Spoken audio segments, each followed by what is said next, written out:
নমস্কার বন্ধুরা, আরেকটা দারুণ ইন্টারেস্টিং ভিডিও নিয়ে এইখানে যে ছোট ভিডিওটা যেখানে নিফটি 22,000 ছাড়িয়ে গেছে, এই সিচুয়েশনে এমন দুটো স্টকের কথা বলবো যে দুটো স্টক কিন্তু আমাদেরকে এখনও 52 উইক লোয়ে রয়ে গেছে।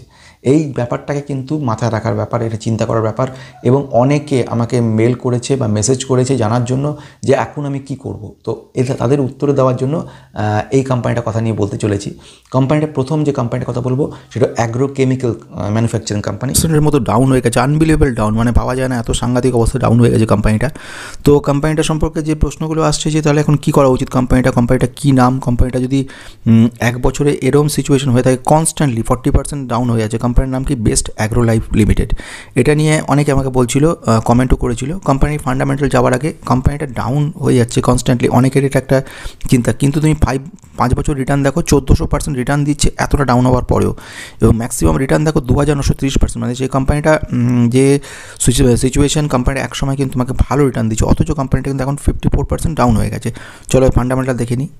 কোম্পানিটা বেসিক্যালি যে কাজকর্মগুলো করছে সেটা হচ্ছে টোটালি অ্যাগ্রোকেমিক্যাল ম্যানুফ্যাকচার কোম্পানি, এবং 15টা ইন্ডিয়ার কোম্পানির মধ্যে সবথেকে সেরা কোম্পানি বলা যেতে পারে, এবং ফাস্টেস্ট গ্রোয়িং কোম্পানি। কোম্পানিটা যদি আমরা দেখে নিই, এই কাজকর্মগুলো বেসিক্যালি একদিকে যেরকম অ্যাগ্রোকেমিক্যালের পুরো হার্বিসাইডস, ফাঙ্গিসাইড, ইনসেকটিসাইডের কাজগুলো করে, সেরকমভাবে কিন্তু বিভিন্ন কেমিক্যাল থেকেও সেই সব সংক্রান্ত কাজও করে। কোম্পানিটা বিদেশেও প্রচুর জায়গা আছে যেখানে এরা কাজ করছে। ইমিডিয়েট মার্কেট ক্যাপিটালাইজেশন খুবই ছোটো, মানে মারাত্মক রিস্কি কোম্পানি। যে আমি এইসব কোম্পানি নিয়ে কখনো আগে আলোচনা করিনি, তোমাদের রিকোয়েস্টই করছি। কিন্তু ঘটনা হচ্ছে এইসব কোম্পানিতে ইনভেস্ট যখন করেছো সেই ধরনের রিস্ক কিন্তু নিতে হতে পারে। 479 হচ্ছে কারেন্ট মার্কেট প্রাইস। আমি যদি দেখি ইন্ট্রিনসিক ভ্যালুর 4 ভাগ, মানে 4 গুণ ইন্ট্রিনসিক ভ্যালু বেড়ে গেছে, 2260। এবং যদি রিটার্ন ক্যাপিটাল এমপ্লয়েড যথেষ্ট ভালো, রিটার্ন ইকুইটি ভালো রয়েছে, 34 return on capital, return on equity রয়েছে 44%। প্রোমোটার 50% হোল্ড করে রেখেছে, ঋণের পরিমাণ খুব কম, 0.84। মানে ফান্ডামেন্টাল দিক থেকে কোম্পানিটা যথেষ্ট ভালো, সেলস গ্রোথ ভালো রয়েছে। তুমি প্রফিট অ্যান্ড লস থেকে দেখো, সেলস গ্রোথও কিন্তু যথেষ্ট দারুণ সুন্দর সেলস গ্রোথ রয়েছে। অপারেটিং প্রফিট মার্জিন ভালো রয়েছে। নেট প্রফিট যদি দেখো, নেট প্রফিটেও কোনো ঘাটতি নেই, সামান্য কম বেশি হতেই পারে। এবার তুমি যদি ক্যাশ ফ্লোতে চলে আসো, ক্যাশ ফ্লোতে তুমি দেখো পজিটিভ ক্যাশ ফ্লো রয়েছে। এবং ইনভেস্টরের মধ্যে দেখো প্রোমোটারের সংখ্যা, প্রোমোটার কিন্তু কমায়নি। একটা সময় দেখো 2023 সালে মার্চে কিন্তু এরা কিছুটা প্রোমোটার বাড়িয়েছে, এবং সেই 50% প্রোমোটারে বসে আছে। মানে প্রোমোটারের দিক থেকে কোনো রকম নেগেটিভের জন্য কোনো এফেক্ট দেখতে পাচ্ছি না। বরঞ্চ যেটা দেখছি, এফআইআই কিছুটা কমিয়েছে, 1% পুরো এক্স্যাক্ট কমিয়েছে এফআইআই, এবং ডিআইআইও কিছুটা কমিয়েছে, সেটা আমরা দেখতে পাচ্ছিলাম যে 9.86 থেকে 8.86 নিয়ে এসছে, আর 2.6 থেকে 2.53 নিয়ে এসছে। ওদের থেকে রিটেলারের সংখ্যা কিছুটা বেড়েছে। তো এরকম সিচুয়েশন, কোম্পানিটা কিন্তু নর্মালি ফান্ডামেন্টালি কোনো প্রবলেম নেই, ফান্ডামেন্টাল যথেষ্ট ভালো রয়েছে। তো এখন এই সুযোগটা একটা বড় রয়েছে, কিন্তু বাই বা সেলের কোনো রেকমেন্ডেশন আমি করছি না। যেটা করা দরকার সেটা হচ্ছে কোম্পানিটা কিন্তু এই সিচুয়েশনে কোনো ফান্ডামেন্টালি কোনো প্রবলেম আমি এখনও পর্যন্ত এই সিচুয়েশন বোঝা যাচ্ছে না। তো বলা যেতে পারে একদিক থেকে কোম্পানিটা কিন্তু পজিটিভ সাইড দেখাচ্ছে আমাদেরকে। তো এখন আসা যাক যে ঘটনা, সেটা হচ্ছে যে নেক্সট পয়েন্টে। কোম্পানিটা নিয়ে অনেক ইনভেস্ট করে বসে, যে প্রচণ্ড রিস্কি কোম্পানি, প্রচণ্ড। মানে এই কোম্পানি তোমাকে যেরকম প্রফিট দিলে বহুগুণ দেবে, আর লস হলে প্রচুর লস হবে। আর ঘটনা যা সেটা হচ্ছে, এই কোম্পানির আগে আমি কখনো আলোচনা করিনি, অনেকের রিকোয়েস্টে বলেছে বলেই আলোচনাটা করছি। কোম্পানিটা যদি তুমি মার্কেট ক্যাপিটাল দেখো 1159 কোটি, 1159, এবং কারেন্ট মার্কেট প্রাইস হচ্ছে অ্যারাউন্ড 470। মানে ডাউন হতে হতে প্রায় 50%-এর বেশি ডাউন হয়ে গেছে, মানে হিউজ ডাউন হয়ে গেছে। অথচ কোম্পানি এমনি যদি ফান্ডামেন্টালি দেখা যায়, নর্মাল ফান্ডামেন্টাল সিচুয়েশনে কোম্পানি কিন্তু যথেষ্ট ভালো কোম্পানি। এর যদি যেটা বলছিলাম, কারেন্ট মার্কেট প্রাইস 490, আর 2260 হচ্ছে ইন্ট্রিনসিক ভ্যালু। ইন্ট্রিনসিক ভ্যালু 4 ভাগের 1 ভাগ হয়ে গেছে।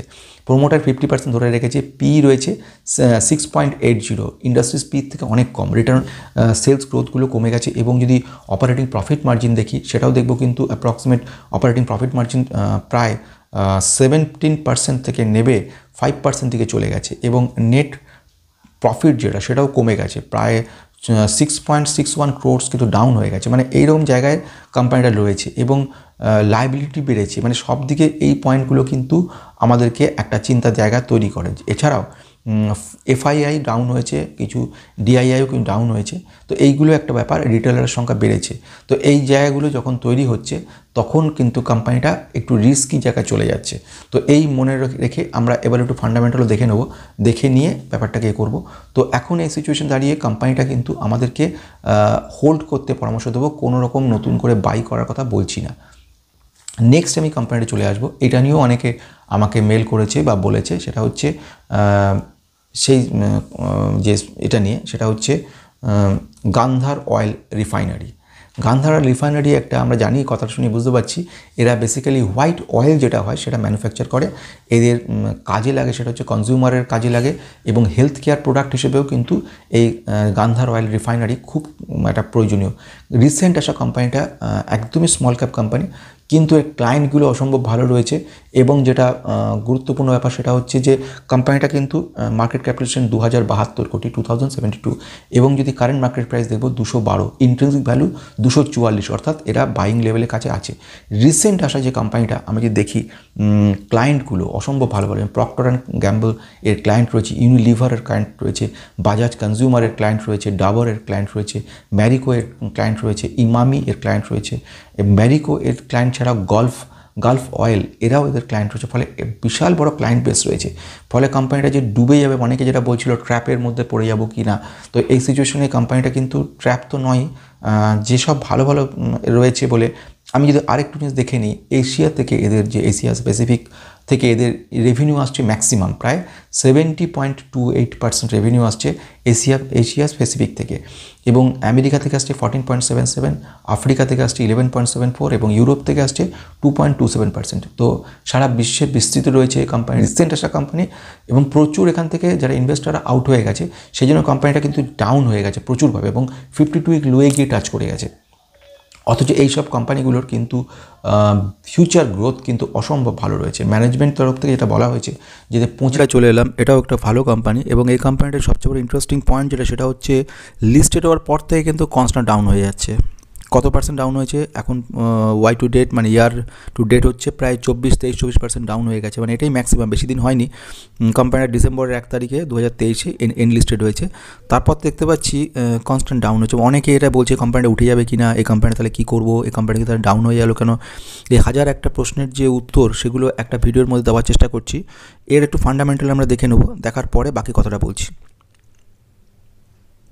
কোম্পানিটার নাম হচ্ছে Gangadhar oil refinery India limited. কোম্পানিটা কিন্তু এমনিতে যথেষ্ট ভালো কোম্পানি, এবং অনেক ক্লায়েন্টের মত অনুযায়ী, অনেকের মত অনুযায়ী কোম্পানিটা যথেষ্ট সুন্দর জায়গায় রয়েছে। এবং তুমি যদি এর ক্লায়েন্ট সংখ্যাও দেখে নাও, খুব ভালো। এবং বেসিক্যালি কাজ যেটা করে সেটা হচ্ছে হোয়াইট অয়েল, যেটা বলছিলাম, কনজিউমার এবং হেলথ কেয়ার ইন্ডাস্ট্রিতেও কাজ করছে।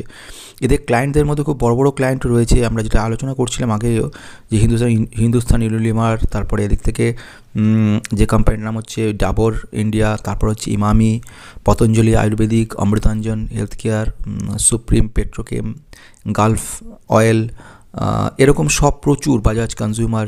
তো এরা সব বড় বড় ক্লায়েন্ট রয়েছে। এবং এর যে ঘটনা সেটা হচ্ছে ডিমান্ড বিদেশেও রয়েছে, এক্সপোর্ট হচ্ছে 53%, যেটা আগে ছিল কিন্তু 40%। তার মানে আস্তে আস্তে ইম্প্রুভমেন্টগুলো হচ্ছে। তো এরকম অবস্থাতে কোম্পানির মার্কেট ক্যাপ 2072, একেবারে স্মল ক্যাপ কোম্পানি, তোমাকে রিটার্ন দিলে বিশাল কিছু দিতে পারে, আবার ডাউন করলে অনেক ডাউন করে দিতে পারে। কোম্পানির স্টক পি 10.9, যদি ইন্ডাস্ট্রিজ পির সঙ্গে কম্পেয়ার করো 7.01, তার মানে কিন্তু কোম্পানিটা খুব বেশি এখনও ডাউন হয়নি, বা পি অনুযায়ী আন্ডার ভ্যালুড হয়নি। কিন্তু আমি যদি ইন্ডাস্ট্রিজ পি দেখি, ইন্ডাস্ট্রিজ কারেন্ট মার্কেট প্রাইস দেখি, কারেন্ট মার্কেট প্রাইস হচ্ছে 212। এবার ইন্ট্রিনসিক ভ্যালু আমি যদি দেখে নিই, কম্পেয়ার করার চেষ্টা করি ইন্ট্রিনসিক ভ্যালুর সঙ্গে, তাহলে দেখবো কিন্তু 244, মানে অ্যাট পার রয়েছে। রিটার্ন অন অ্যাসেট খুব সুন্দর রয়েছে, return on capital employed, sales growth যেহেতু 5 বছর হয়নি, রিসেন্ট কোম্পানি, সেজন্য আমরা সেলস গ্রোথটা অতটা বোঝা যাচ্ছে না। ঋণের পরিমাণ এখনও কম রয়েছে। প্রোমোটার হোল্ডিং 64% রয়েছে। রিটার্ন অন ইকুইটি ক্যাপিটাল দুটোই সুন্দর, 37%। Return on capital employed, return on equity রয়েছে 30%। তো কোম্পানিটা সব দিক থেকে যথেষ্ট ভালো রয়েছে। এই রকম অবস্থাতে যখন এই ধরনের কোম্পানিগুলোর ক্ষেত্রে এক্সপেকটেশন যেটা থাকে, সেটা হচ্ছে ভবিষ্যতে খুব ভালো করতে পারে কোম্পানি। এখনই এই মুহূর্তে একটা ডিসিশন নেওয়া বা এই মুহূর্তে আউট হয়ে যাওয়া, এরকম কোনো ব্যাপার নেই। এদের যে ব্যাপারগুলো সেটা আমি আগেও বলেছিলাম, যে এরা বিদেশেও অনেক জায়গায় কাজ করে। যেরকম আমরা কনজিউমার সেগমেন্ট থেকেও এদের ম্যাক্সিমাম রিটার্নটা 54%-এর মতো হেলথ কেয়ার থেকে 14.36, প্লাস্টিকের ওপর 9.62, কেমিক্যাল 6.31, টেক্সটাইল 11.29 এবং আদার্স ক্ষেত্রে সেখানে 3.56 রয়েছে। তো এদের ইমপ্রুভমেন্টগুলো কনস্ট্যান্ট হয়ে চলেছে এবং এক্সপেক্ট করা হচ্ছে ভবিষ্যতে ভালো করতে পারে। এবার নেক্সট নজর রাখবো। যে খবরটা পাওয়া গেল সেটা হচ্ছে গঙ্গাধর অয়েল রিফাইনারি লিমিটেড একটা বড় অর্ডার পেয়েছে। এটার অর্ডারটা দিয়েছে আজমির বিদ্যুৎ বিতরণ নিগম লিমিটেড। তো এই অর্ডারটা পাওয়ার জন্য প্রায় অর্ডারের পরিমাণ হচ্ছে 17,49,49,250 টাকা।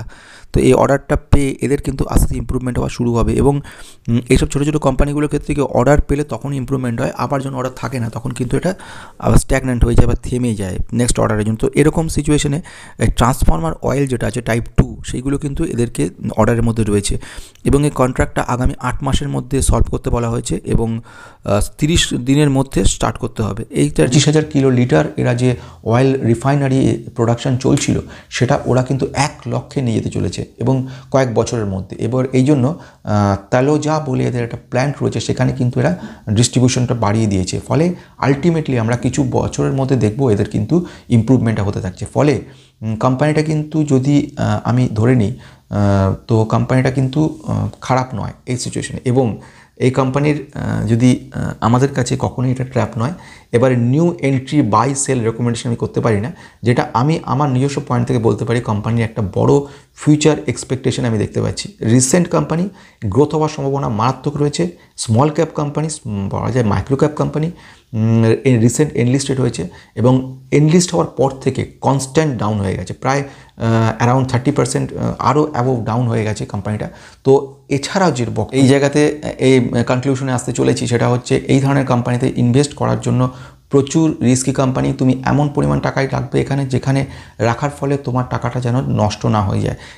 এছাড়া এই রিস্কি কোম্পানিতে ইনভেস্ট করলে আলটিমেটলি তোমার গোল কিন্তু বহুগুণ বাড়িয়ে যাবে, মানে পজিটিভ এবং দুদিক, মানে রিস্ক থাকবে, রিওয়ার্ডও থাকবে।